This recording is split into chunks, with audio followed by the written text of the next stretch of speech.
രാവിലെ തന്നെ ഒരുങ്ങിക്കെട്ടി എവിടേക്കാന്നല്ലേ? അപ്പോൾ ദാ നമ്മൾ കോളേജിൽ ഗസ്റ്റായിട്ട് പോവുകയാണ് കേട്ടോ. മാംഗ്ലൂർ PA കോളേജിൽ ഫുഡ് ഫെസ്റ്റ് ഉണ്ട്, അതിൻ്റെ ജഡ്ജ്മെൻറ്റിന് പോവുകയാണ്.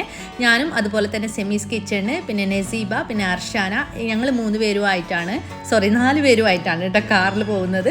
അപ്പോൾ ദാ നമ്മൾ PA കോളേജിൽ എത്തിയിട്ടുണ്ട്. ഇതേപാട് നമ്മളെ സ്ഥിരം പരിപാടി തന്നെ, സ്നാപ്പ് എടുക്കലും ഫോട്ടോ എടുക്കലും അങ്ങനെ ആ വെറുപ്പീരൊക്കെ കഴിഞ്ഞപ്പം നമുക്ക് വെൽക്കം ഡ്രിങ്കും സ്നാക്സും ഒക്കെ കൊണ്ടുവച്ചിട്ടുണ്ടായിരുന്നു ഓഫീസ് റൂമിൽ. അപ്പോൾ ദാ നമ്മൾ അത് കഴിക്കുകയാണ് കേട്ടോ. അപ്പോൾ നല്ല അടിപൊളി സ്വീറ്റ്സും പിന്നെ കുറേ ജ്യൂസസും ഒക്കെ ഉണ്ടായിരുന്നു. അപ്പോഴത്തേക്കും നമ്മുടെ മറ്റു ഗസ്റ്റ് എത്തിയിട്ടുണ്ട്. അമേസിംഗ് ബ്ലോഗറും അതുപോലെ തന്നെ സ്ട്രീറ്റ് ഫുഡ് ചാമ്പൽസും ആണ് മറ്റു ഗസ്റ്റ്. അപ്പോൾ ദാ നമ്മൾ ഫുഡിൻ്റെ ഏരിയയിലോട്ട് പോവുകയാണ് കേട്ടോ. ജഡ്ജ്മെൻറ്റ് ചെയ്യാനായിട്ട് നമുക്ക് ഇവർ ബുക്ക്ലെറ്റൊക്കെ തന്നിട്ടുണ്ട്. ഇനിയാണ് മക്കളെ ടാസ്ക് എന്ന് പറയുന്നത്. ഒരുപാട് ഫുഡ് ഐറ്റംസ് ഉണ്ടായിരുന്നു. നമ്മൾ ടേസ്റ്റ് നോക്കി ഒരു പരിവായി കേട്ടോ. എല്ലാ സ്റ്റാൾസും ഒന്നിനൊന്ന് മെച്ചം എന്ന് തന്നെ പറയാം. എല്ലാം കഴിച്ചിട്ട് ഒരു പരിവായിട്ടുണ്ടായിരുന്നു. അങ്ങനെ ജഡ്ജ്മെൻറ്റ് എന്നുള്ള വൻ കടമ്പ കടന്നു കഴിഞ്ഞിട്ട് ദാ നമുക്ക് ഇവർ മൊമെൻറ്റോ ഒക്കെ തന്നിട്ട് ആദരിച്ചിട്ടുണ്ടായിരുന്നു. അപ്പം നമ്മുടെ മൊമെൻറ്റോ ഒക്കെ നമ്മൾ സ്വീകരിക്കുകയാണ് കേട്ടോ.